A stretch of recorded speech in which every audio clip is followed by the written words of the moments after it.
Antes de a gente ir para a nossa mensagem, gostaria de ler a letra dessa música, talvez desconhecida para a maioria, e aí, por conta disso, pode ser que a gente nem tenha dado tanta atenção à letra, por não ser familiar a música para nós.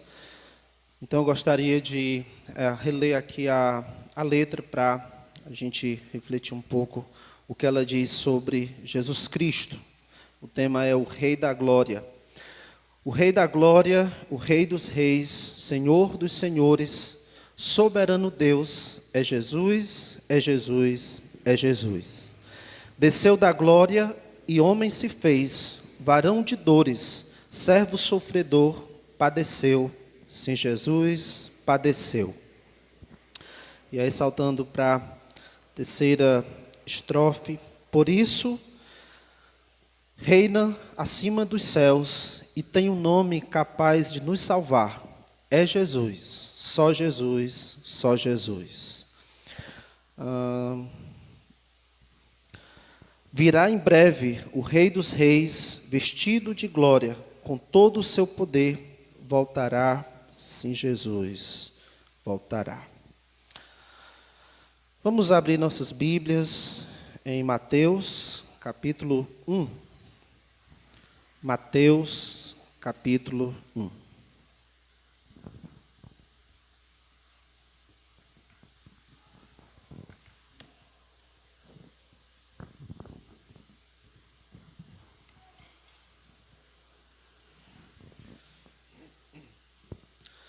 Nossa leitura do verso 1 ao verso 17, Mateus, capítulo 1, do versículo 1 ao versículo 17. Você que está pensando em ter filhos, preste atenção aí nos nomes, você escolher um desses nomes para os seus filhos. Mateus 1, a partir do versículo 1 diz: livro da genealogia de Jesus Cristo, filho de Davi, filho de Abraão. Abraão gerou a Isaque, Isaque a Jacó, Jacó a Judá e a seus irmãos. Judá gerou de Tamar a Perez e a Zera. Perez gerou a Esrom, Esrom a Arão. Arão gerou a Aminadab, Aminadab a Naasson, Naasson a Salmão. Salmão gerou de Raabe a Boaz. Este de Rute gerou a Obed, e Obed a Jessé. Verso 6. Jessé gerou ao rei Davi, e o rei Davi a Salomão, da que fora mulher de Urias. Salomão gerou a Roboão, Roboão a Abias, Abias a Asa, Asa gerou a Josafá, Josafá a Jorão, Jorão a Uzias, Uzias gerou a Jotão, Jotão a Acás, Acás a Ezequias, Ezequias gerou a Manassés, Manassés a Amon, Amon a Josias, Josias gerou a Jeconias e a seus irmãos no tempo do exílio na Babilônia. Verso 12. Depois do exílio na Babilônia, Jeconias gerou a Salatiel, e Salatiel a Zorobabel. Zorobabel gerou a Abiúde, Abiúde a Eliaquim, Eliaquim a Azor. Azor gerou a Sadoc, Sadoc a Aquim, Aquim a Eliúde. Eliúde gerou a Eleazar, Eleazar a Matã, Matã a Jacó. E Jacó gerou a José, marido de Maria, da qual nasceu Jesus, que se chama o Cristo. Verso 17, de sorte que todas as gerações, desde Abraão até Davi, são 14. Desde Davi até ao exílio na Babilônia, 14. E desde o exílio na Babilônia até Cristo, 14. Oremos. Querido Pai, Deus Todo-Poderoso e Eterno, Senhor, mais uma vez nós estamos aqui para cultuar-te, como acabamos de fazer, por meio desses cânticos, exaltando o teu Filho Jesus Cristo. E agora, Pai, estamos diante da tua palavra mais uma vez, sabendo que toda a Escritura é inspirada pelo Senhor, útil para nos ensinar, até o ponto de nos treinar para a justiça, para que possamos ser perfeitos e perfeitamente habilitados para toda boa obra. Santo Deus, quero te agradecer por esse livro que o Senhor usou o teu servo Mateus a escrever, por tudo aquilo que ele escreveu acerca de Jesus Cristo, e por agora nós termos o privilégio, ó Deus, de podermos caminhar por esse livro, acompanhar o Senhor Jesus Cristo e aprender lições para nossas vidas.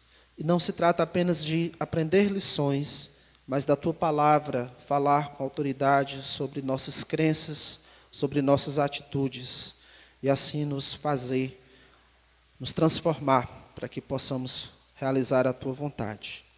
Então nos abençoe enquanto estamos aqui meditando na Tua palavra, em nome de Cristo. Amém. Mateus 1, 1 a 17, pode ser considerado uma espécie de RG de Jesus Cristo. Ou poderíamos pensar em todo esse capítulo 1, que na sua segunda parte vai falar do nascimento de Jesus Cristo, poderíamos pensar neste capítulo como uma certidão de nascimento. Essa RG, então, ou esse documento, essa certidão, contém as informações que identificam quem é Jesus, que nos mostram aqui a sua origem. O livro começa assim: livro da genealogia de Jesus Cristo, ou livro da origem de Jesus Cristo, que é uma frase semelhante à que nós encontramos lá em Gênesis capítulo 5, quando diz lá o livro da genealogia de Adão, para então falar sobre a origem de Adão. E ao começar aqui esse livro com a genealogia e depois com o nascimento, Mateus ele nos apresenta a origem de Jesus Cristo. E esse é o tema dessa nossa mensagem, nestes versículos, a origem de Jesus. E dedicar o início do livro a apresentar a genealogia, para nós, pode ser que não seja algo interessante à primeira vista, pode para nós parecer que isso é desnecessário, que todas essas informações aqui, que fulano veio de Cicrano e de Beltrano, e assim passar várias gerações para mostrar essa árvore genealógica, pode ser que para nós seja algo desnecessário. Mas como eu disse, esse capítulo é uma espécie de certidão de nascimento, e aqui contém informações que identificam quem é Jesus. E Jesus, logo no começo, ele é apresentado como Jesus Cristo, livro da genealogia de Jesus Cristo. E Cristo, de imediato, esse nome, não se trata de um sobrenome para Jesus, embora que algumas vezes no Novo Testamento vai ser usado nesse sentido também, dá para ser tratado dessa maneira, mas de imediato não é essa a intenção do nome Cristo, dar um sobrenome a Jesus. É um título, e um título de muita importância para o contexto judeu, para os judeus. Cristo, que aqui seria uma palavra de origem grega, é uma palavra grega equivalente a uma palavra hebraica, que nós conhecemos bem, ouvimos com frequência, que é a palavra Messias. E Messias era alguém que foi prometido para o povo judeu ao longo do Antigo Testamento. Seria alguém ungido pelo Espírito Santo, ou seja, alguém escolhido, separado e ordenado para salvar o povo e para reinar sobre o mundo inteiro para sempre. O Messias era aquele que tinha sido escolhido por Deus, ou alguém que seria escolhido por Deus, e que salvaria o povo de Deus e que reinaria sobre o mundo para sempre. Então, o Messias, ele é retratado ao longo do Antigo Testamento, em várias profecias, e ele seria alguém da linhagem de Davi, que é mencionado aqui nesse texto.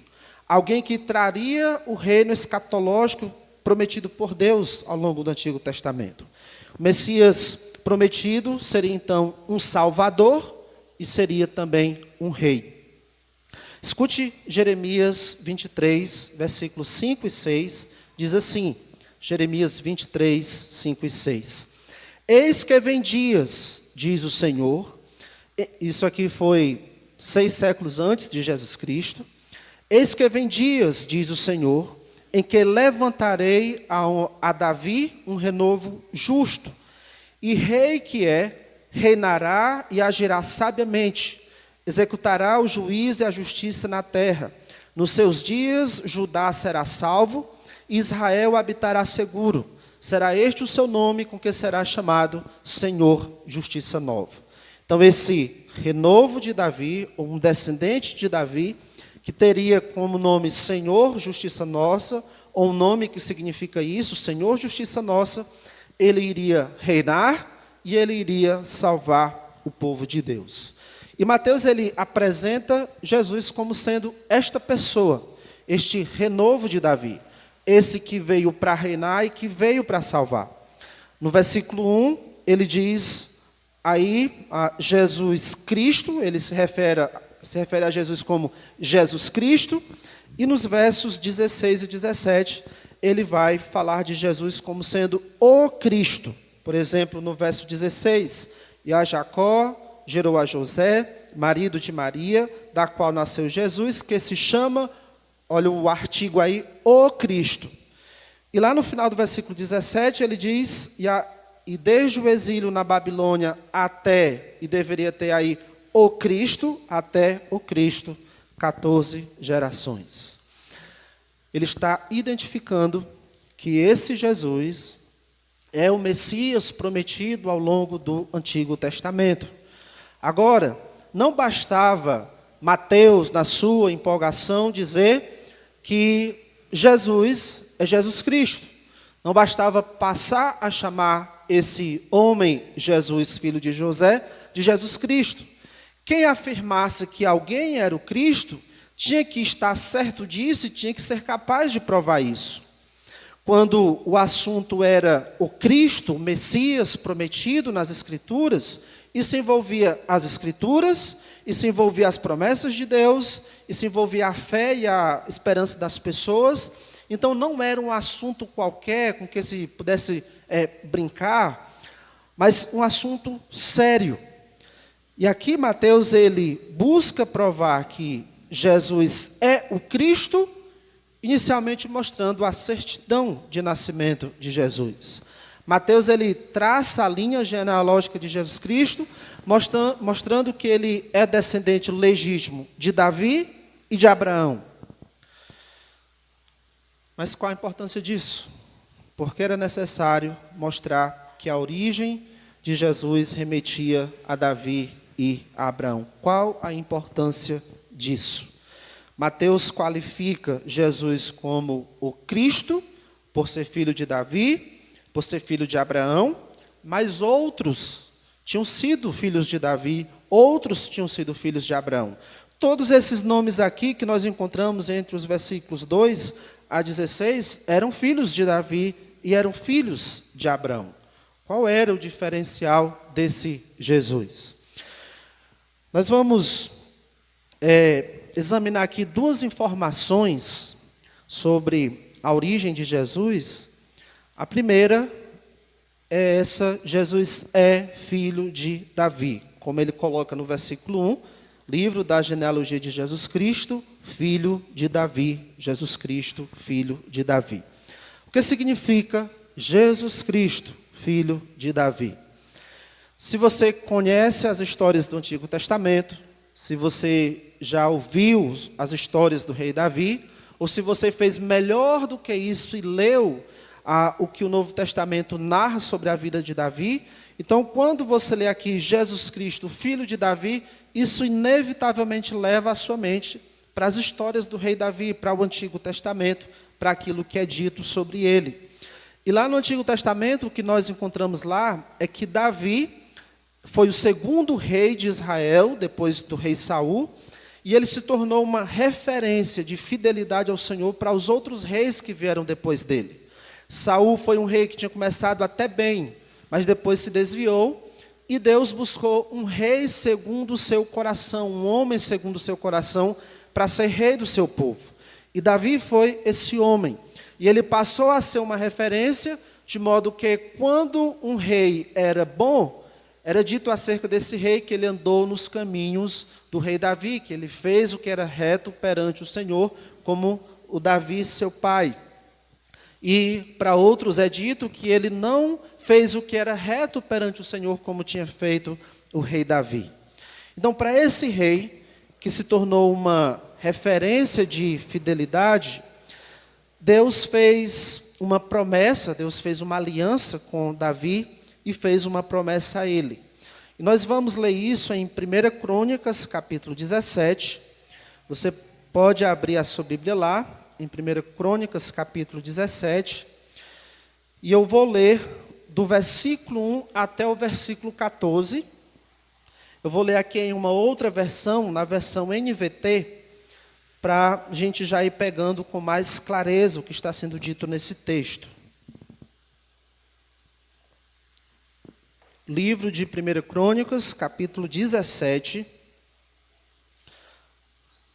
Quando Davi, que já tinha se estabelecido como rei, já estava desfrutando de paz, para não estar mais tendo guerras com inimigos, ele decidiu que faria uma casa para o Senhor. Escute aí, 1 Crônicas 17, a partir do versículo 1.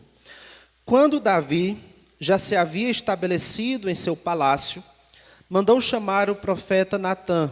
Disse: veja, moro num palácio, uma casa de cedro, enquanto a arca da aliança do Senhor está lá fora, numa simples tenda.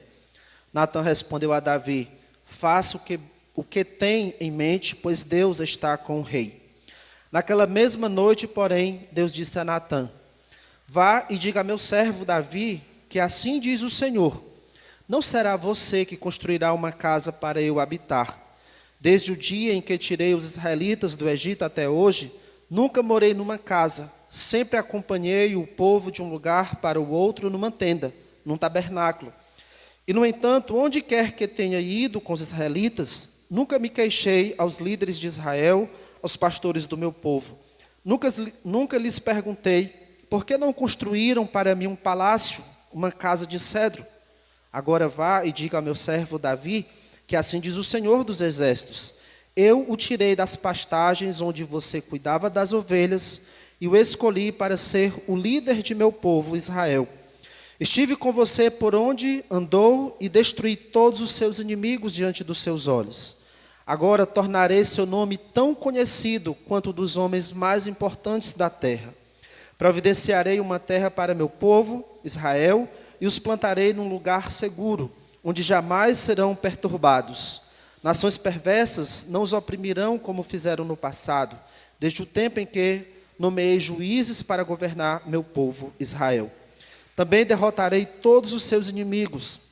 Além disso, eu declaro que o Senhor fará uma casa para você, uma dinastia real, pois quando você morrer e se reunir aos seus antepassados, escolherei um deles, um de seus filhos, de sua própria descendência, e estabelecerei seu reino. É ele que constituirá uma casa para mim, e estabelecerei seu trono para sempre. Eu serei seu pai, e ele será meu filho. Jamais retirarei dele meu favor, como retirei daquele que governava antes de você. Eu confirmarei para sempre como rei sobre minha casa e sobre meu reino, e o seu trono será estabelecido para sempre. Davi tinha decidido no seu coração fazer uma casa para o Senhor, um templo para o Senhor, e Deus diz que ele, Deus, vai construir ou constituir uma casa para Davi, que essa casa é esse seu reino perpétuo, o seu reino que não teria fim. Os versículos 11 e 12 diz: há de ser que quando teus dias se cumprirem e tiveres de ir para junto de teus pais, então farei levantar depois de ti o teu descendente, que será dos teus filhos, e estabelecerei o seu reino. Esse me edificará a casa, e eu estabelecerei o seu reino, o seu trono, para sempre.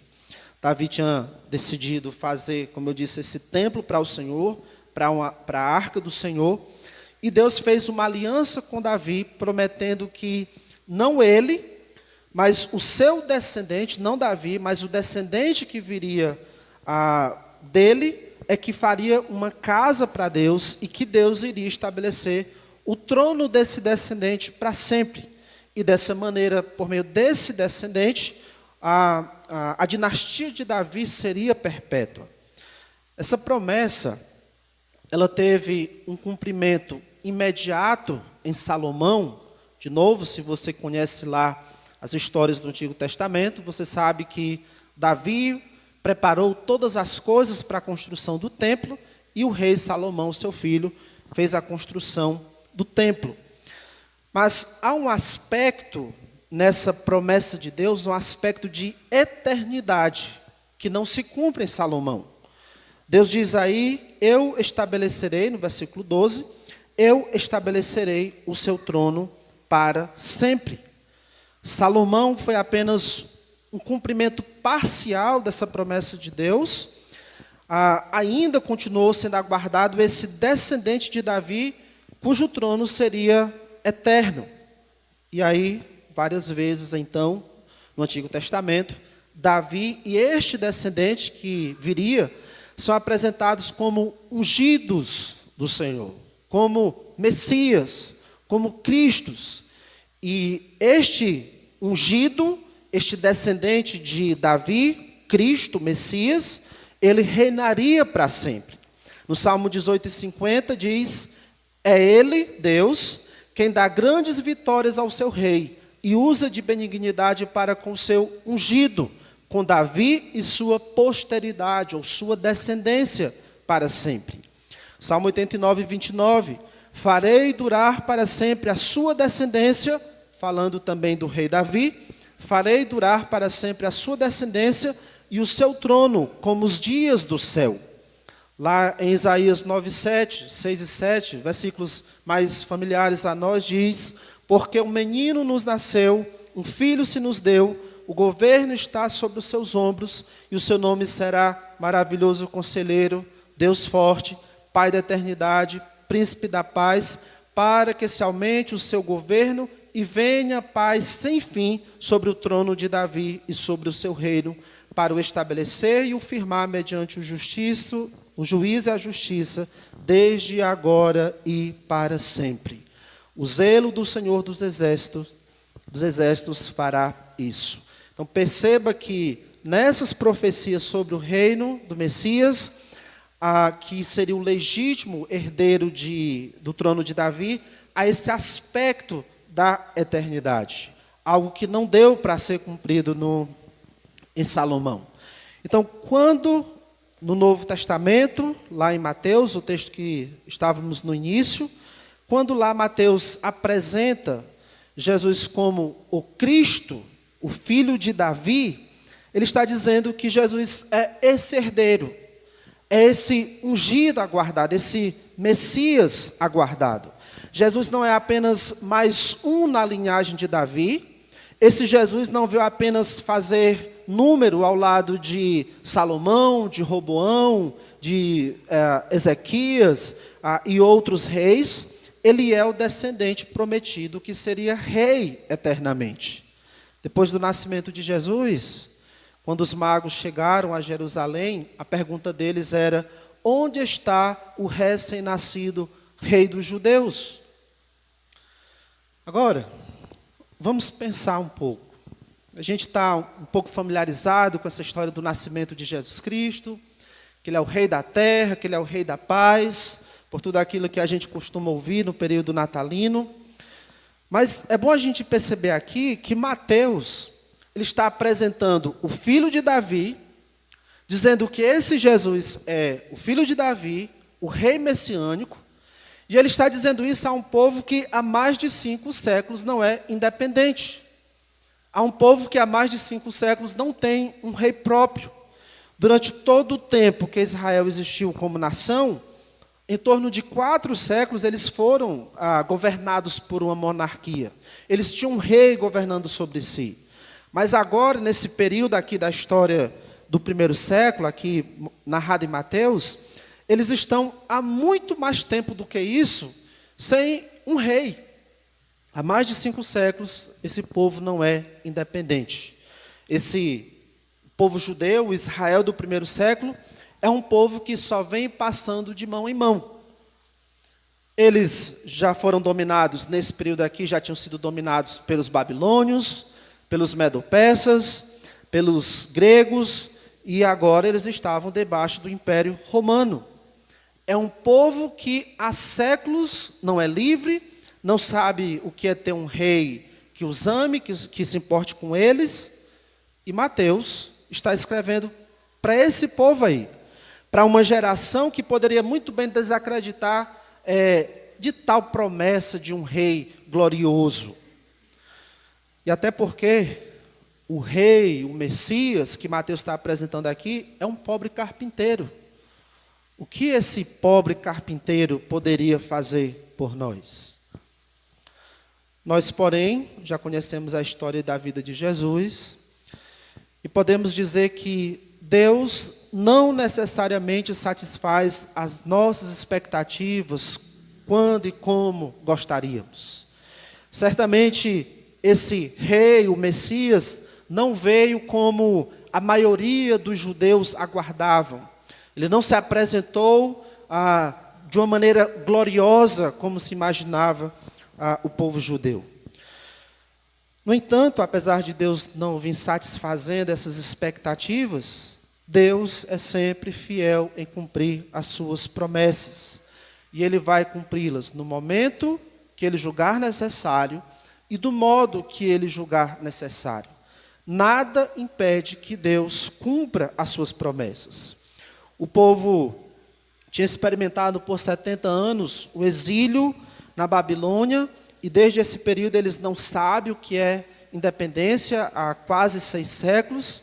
Eles não são uma monarquia, mas o poder real que eles tinham se perdeu. Mas para Deus isso não era um problema, para Ele cumprir a promessa de enviar o Messias, de enviar o Filho de Davi. Jesus Cristo, que é o herdeiro do trono de Davi, foi enviado bem no momento quando nem trono existia. Jesus Cristo é quem vai restaurar o poder e a glória do reino. E quando Ele se assentar no trono, Ele reinará para sempre. Irmãos, esta promessa ainda não se cumpriu também de forma completa. Ela ainda vai se cumprir de uma forma mais completa. Jesus Cristo já veio, mas Ele virá uma segunda vez para cumprir isso de uma forma mais por completa. E esta não é uma certeza só para os judeus. Esta é uma promessa para nós também, cristãos. Nós que confessamos fé em Cristo, essa promessa também é para nós. Nós também cremos e aguardamos essa promessa de Jesus Cristo, ou melhor, nós herdamos essa promessa de que Cristo virá para reinar eternamente aqui nesse mundo. Então, mais do que ninguém, nós aguardamos o dia em que Jesus virá, vai restaurar todas as coisas e sentar no trono do seu poder e reinar para sempre. Assim como os judeus, que por séculos conservaram a sua esperança de que a promessa ainda seria cumprida, e parcialmente ela já foi, assim também, mesmo que se passem mais 2000 anos, já se passaram 2000 anos desde que Jesus Cristo veio, mesmo que se passe mais 2000 anos, ou até mais do que isso, devemos estar certos de que a promessa do reino eterno será cumprida.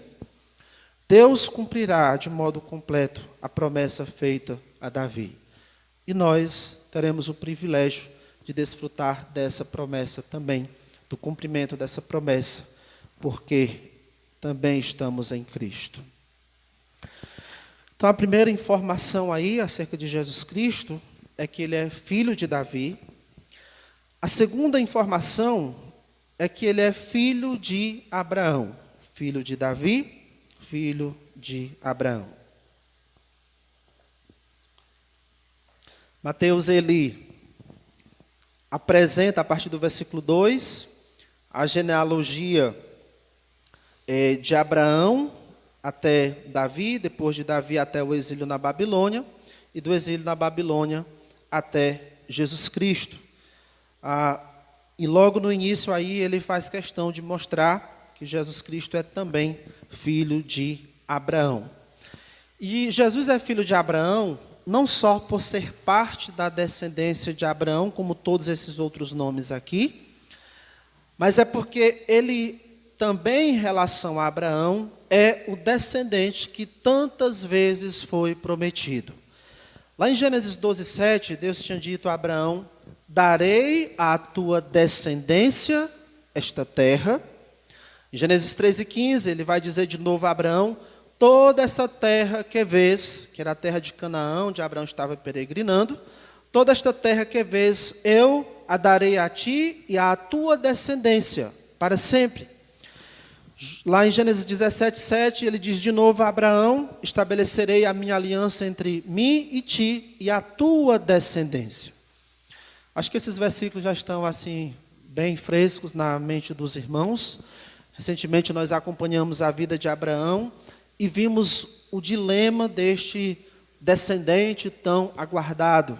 Desde que Abraão foi para a terra que Deus tinha prometido a ele, ele aguardava por esse descendente que herdaria todas as coisas dele.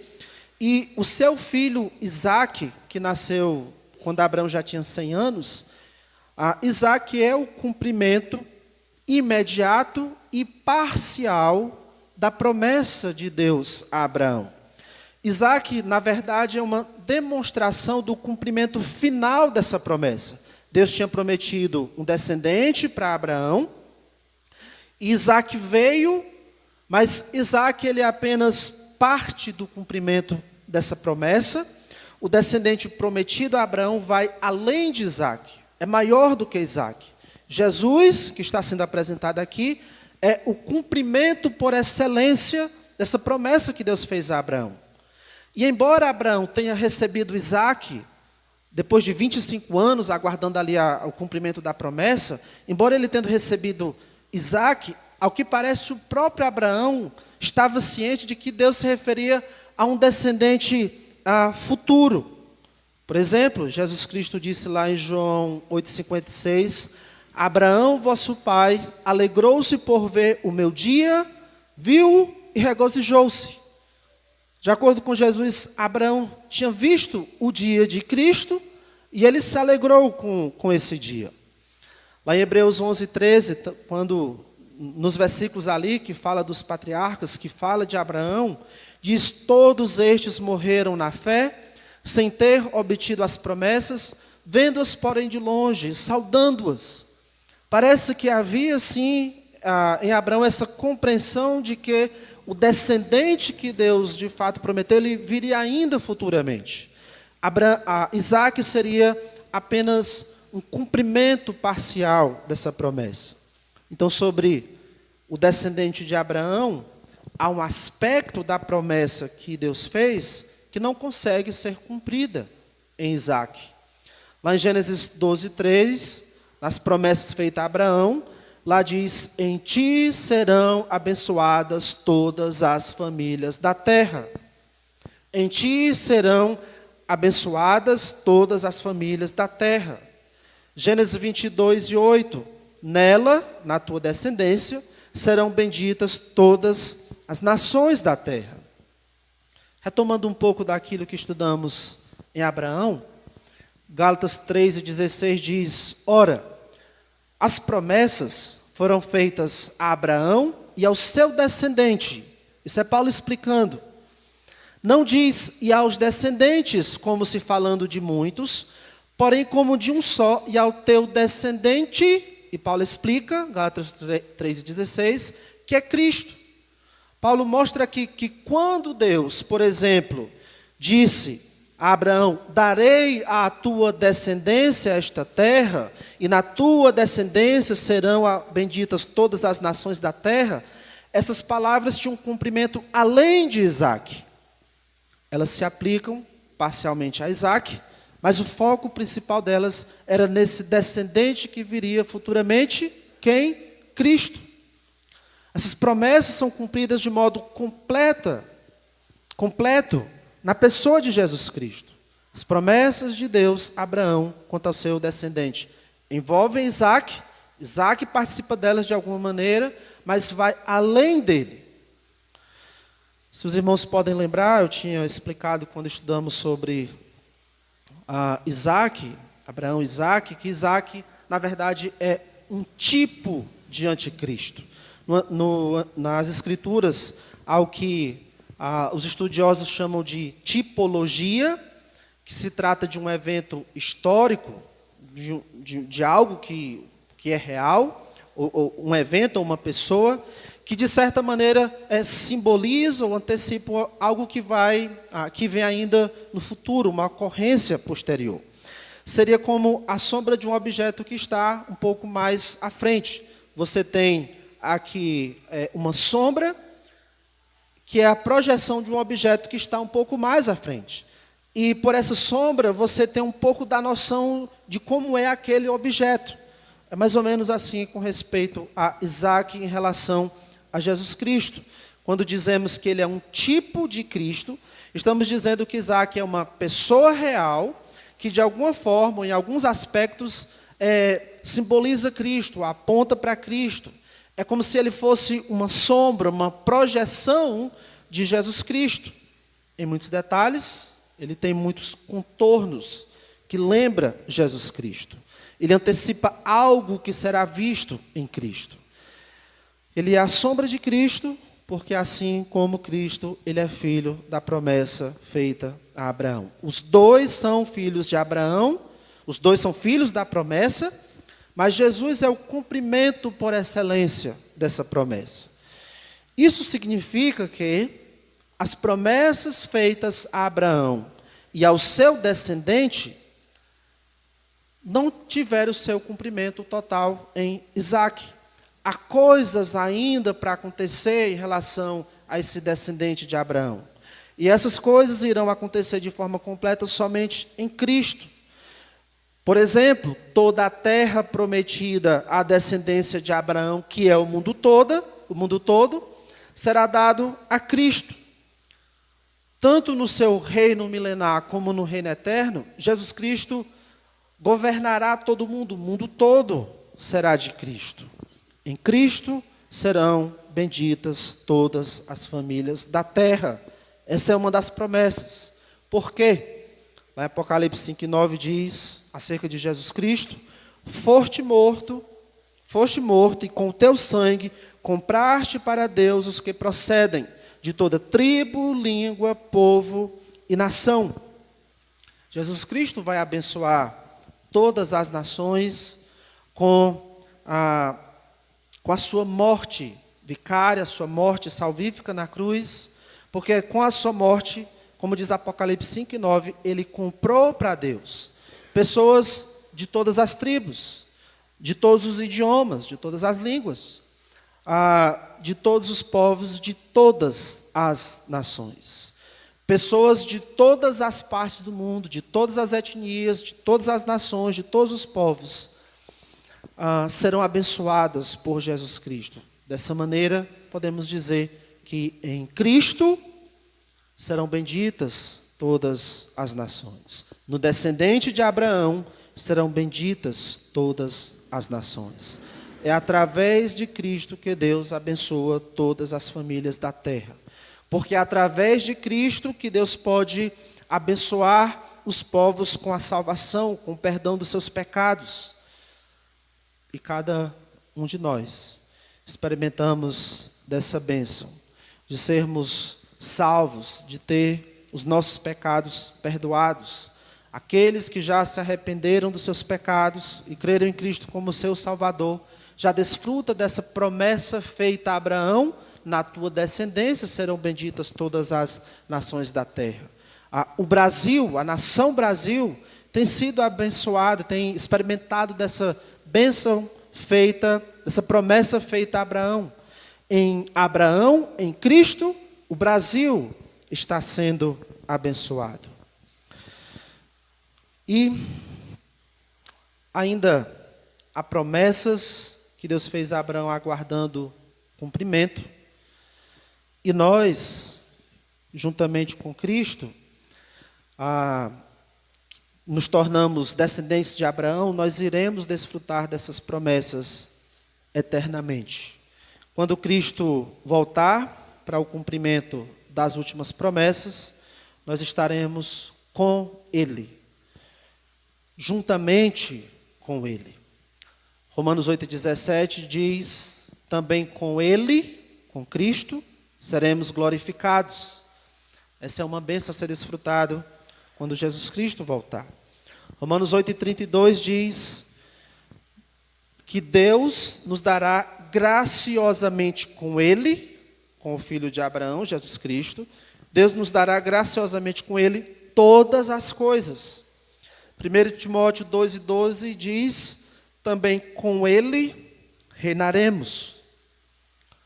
É por causa deste aspecto da promessa, na tua descendência serão benditas todas as nações.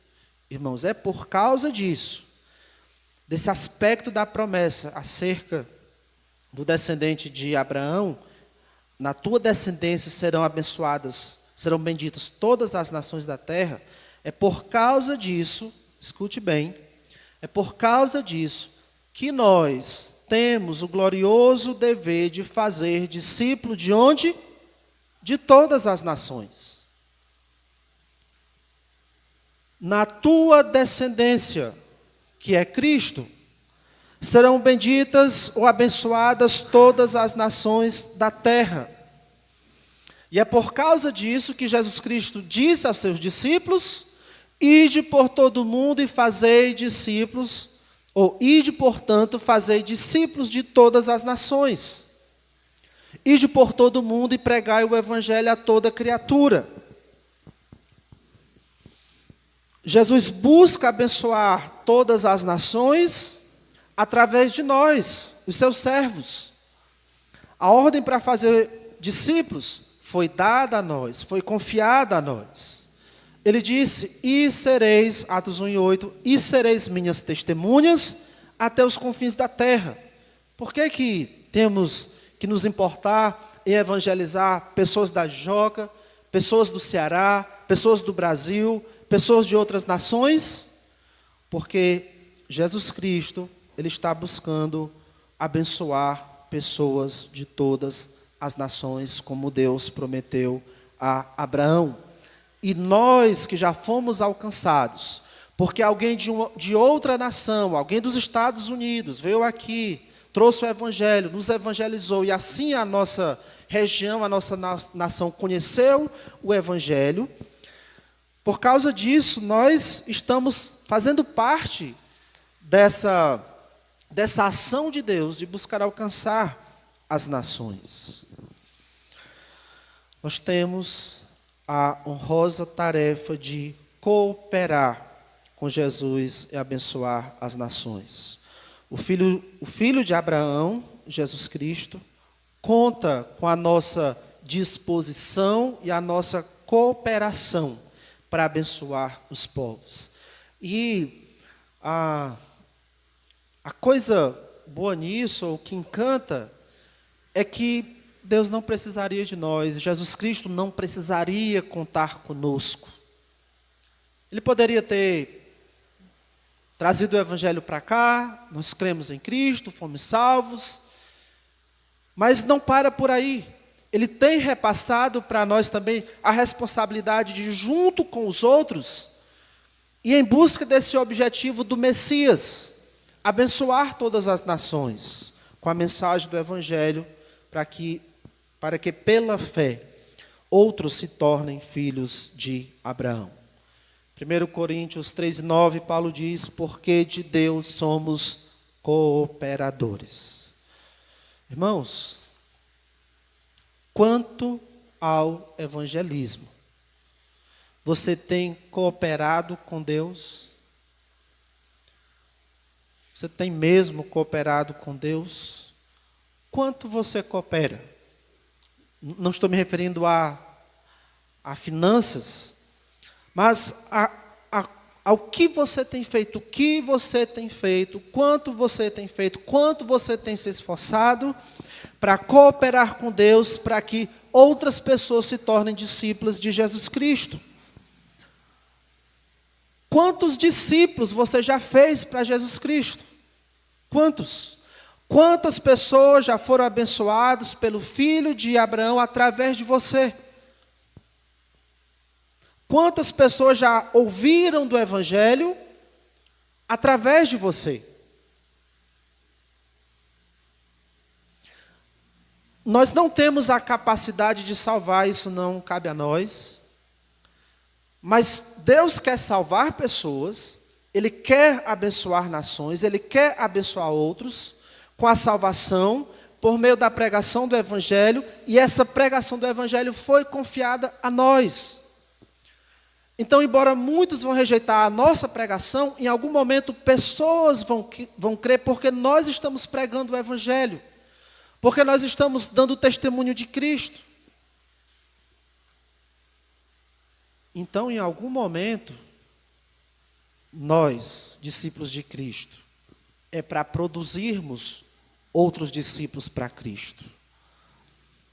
Sendo assim, é muito vergonhoso termos anos e mais anos de crentes, dizendo, sou discípulo de Jesus Cristo, e não termos produzido nenhum outro discípulo para Jesus Cristo.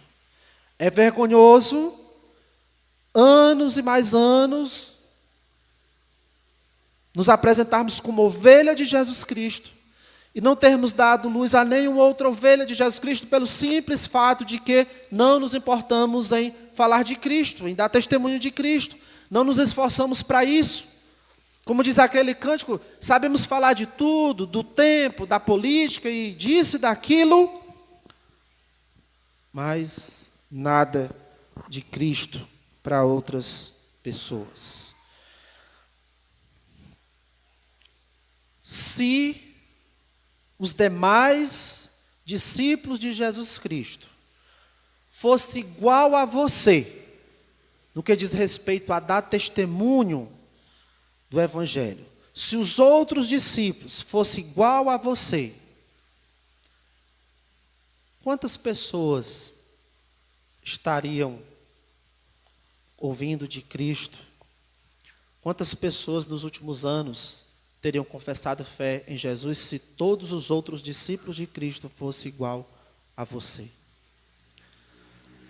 Alguns irmãos aqui, para essa pergunta, teria a alegria de dizer, para cada crente aqui, outros crentes teriam surgido, ou pelo menos muitos outros teriam ouvido de Cristo, mesmo que tenham rejeitado. Muitos iriam responder esse questionamento com alegria, com empolgação, porque estão dando testemunho de Cristo. Então ele imagina, se os outros discípulos de Cristo fossem igual a mim, semanalmente haveria pessoas ouvindo o testemunho do Evangelho. Mas outros, ao ouvir essa pergunta, teria que com honestidade dizer, ninguém estaria ouvindo da verdade. Se os outros discípulos de Jesus fossem igual a mim, ninguém estaria ouvindo o Evangelho, ninguém estaria ouvindo sobre Jesus Cristo, porque passa semana, passa mês, passa ano, e eu não falo de Cristo para ninguém. Se for assim, graças a Deus que todos os outros discípulos de Cristo não é igual a você.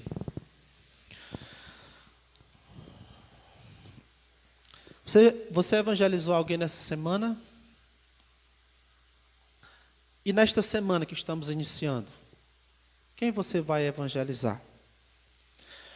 Não ouça esse tipo de pergunta mais uma vez, só para você ficar sem fazer nada. Faça alguma coisa. Faça discípulos para Jesus Cristo. Invista nisso. Hoje, demos uma olhada na RG de Jesus. Ele é o Cristo, o Rei Messias, o Rei Salvador. Quando Mateus nos diz que ele é filho de Davi, isso nos faz lembrar que ele é o rei que reinará para sempre. Quando Mateus nos diz que ele é filho de Abraão, isso nos faz lembrar que ele abençoará todas as nações. O livro de Mateus começa com isso, nos lembrando que Jesus é o rei que reinará para sempre e que Jesus é aquele que abençoará a todas as nações. O livro começa com isso e também termina com isso. lá em Mateus 28, por favor, abra a sua Bíblia lá. Mateus 28, versículo 18.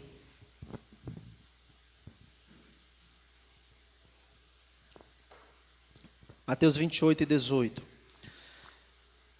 Depois da sua morte, da sua ressurreição, um pouco antes de ele voltar para o céu, ele reuniu os seus discípulos, verso 18, Jesus aproximando-se falou-lhes dizendo: toda a autoridade me foi dada no céu e na terra.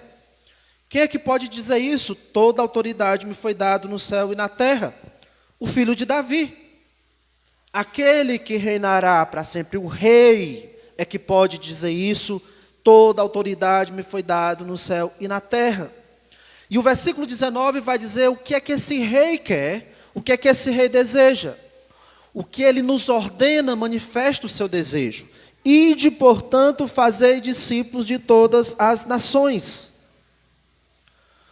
O livro de Mateus termina nos lembrando que Jesus é o rei e que ele quer abençoar todas as nações.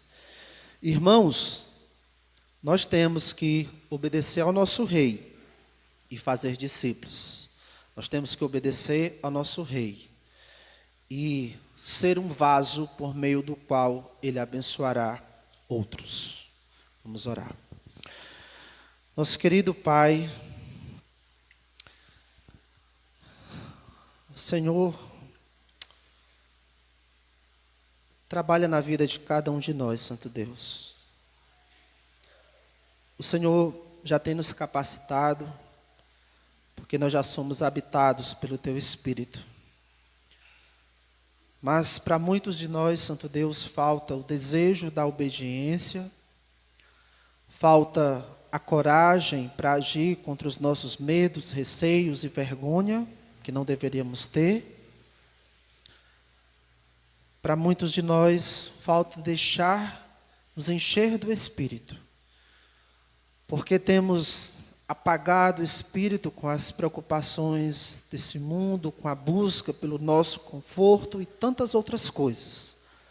Temos buscado acumular tesouros neste mundo e esquecemos de entesourar no céu.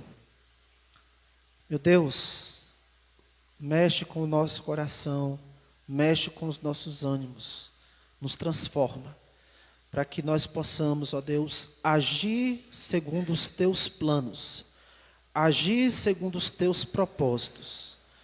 E o Teu propósito, um dos Teus propósitos, é que em Cristo sejam abençoadas todas as famílias da terra.